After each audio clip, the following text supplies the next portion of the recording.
Rediscovering yourself, the truth behind midlife crisis, beyond materialism. Midlife crisis often gets reduced to clicks or clichés about flashy cars, expensive gadgets, or dramatic lifestyle changes. Yet, the real story is much deeper. It's a phase in a way. This phase is less about material possessions and more about a profound search for identity. Many people in their 40s, 50s, and above find themselves questioning who they are beyond their roles, beyond their achievements, beyond their external markers of success. And understanding this can help navigate midlife with clarity and or purpose. What triggers the search for identity in midlife? Midlife often brings a natural pursuit. Children grow up and leave home, careers plateau, shifts, physical changes because they become more noticeable. These transitions can unsettle a person's sense of self. So, instead of feeling defined by your external roles, like parenting, your job, what you do as an employee, or your employees, or partners, many start to wander. They start to wander and wonder. They start asking themselves questions like, who am I really? This question is not a sign of failure or weakness. It's a natural response to life. Life's evolving demands. The challenge lies in facing these questions honestly, rather than distracting yourself with material things or superficial changes that don't necessarily serve you. Matter of fact, they usually don't serve you at all. Why material things don't solve the crisis. Buying a new car, changing your wardrobe, or taking extravagant trips might offer temporary excitement. However, these actions often mask a deeper need for meaning and connection. When the thrill fades and the underlying question still remains with you, it's still within you, you're still wondering why is why. Let me give you an example. An example would be someone might buy a sports car hoping to feel younger. The car can provide a sense of status or fun, but it does not address the feeling of emptiness or confusion about your life's direction. Without confronting the core issues, the midlife crisis can persist or even worsen. Now, how do we address this? How to approach midlife as a journey and a self-discovery, we'll say. Instead of searching for external violations or validations, how about we look at midlife and look at it in this way? Midlife can be an opportunity to explore your personal values, your passions, your goals. Here's some practical steps that may be able to help you. Think about including them in your approach to address this. Reflect on your past experiences. Look back on moments that brought you genuine joy and fulfillment. What activities or relationships make life meaningful for you? Identify current values. Values can change over time. So consider what matters most now, whether it's creativity, connection, learning, or contributions. Next, set new goals aligned with your authentic self. Each of us grow as we get older, as we move on through our lives, as we experience and learn more things.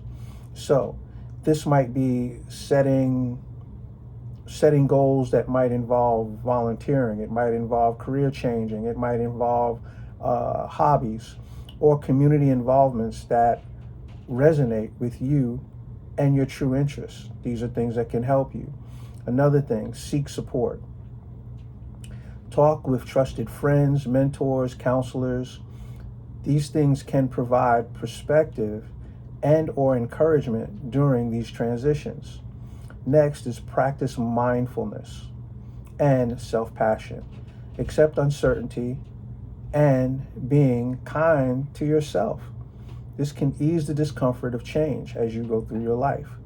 Next thing, let me give you another real example. The real example is a story about Sarah. Sarah was 48 years old and she's a teacher. She felt restless despite a stable job and family life. She brought a motorcycle hoping that it would bring excitement. And of course it did in certain ways, especially with how people drive today. Anyway, while the bike was fun, her restlessness continued. After some reflection, Sarah realized that she missed creative experience and creative expression. She started painting again. She enjoyed the local art groups. She found new friends and purpose, and the motorcycle was a temporary distraction. But disconnecting with her passion, reconnecting with her passion actually helped her to rediscover herself, to find what she really felt was important. Again, a lot of times the things that we buy or purchase, they're more distractions than anything else, and they don't necessarily serve us. We need things that are going to serve us, that are going to move the needle for us on a personal level. Now, the role of relationships in midlife and midlife identity. Relationships often shift during midlife. Again, adult children gain independence.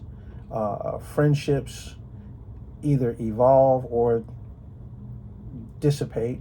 All right. Partnerships, you can face challenges and new challenges with that. These changes can prompt a reflection on the personal identity outside of your family roles. Building or strengthening connections based on shared values and interests support a sense of belonging. It also provides a mirror to understanding oneself better. So an example of joining a community group or volunteering or these things or other activities, these things can create meaningful bonds and reinforce the identity beyond work and family. Work and family are important, but you have to work on yourself first. And then as you do that, as you grow you can actually work on those other things and make those other relationships and other things more meaningful and grow. And again, I'm not saying ignore them. I'm not saying me. What I'm saying is that growth is part of change, and change is part of growth.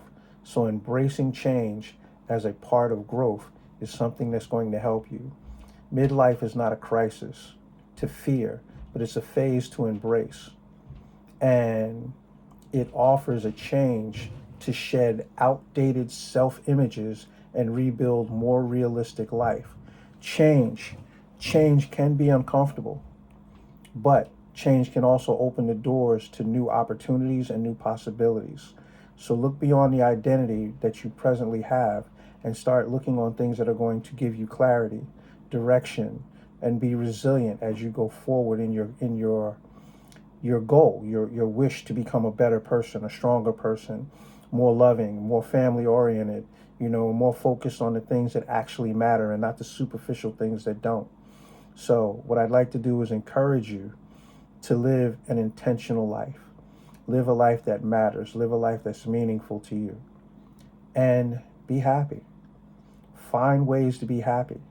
All right?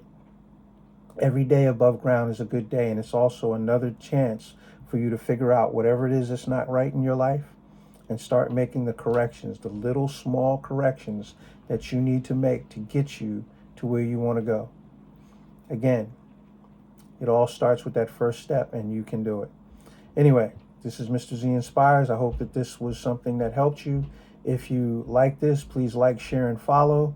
And if we can help you in any way, because we work mostly with men, but if we can help you in any way, please give us reach out to us or check out our website, can't talk today, at MrZinspires.com. Other than that, you guys have a great day, and thank you for your time. Be well.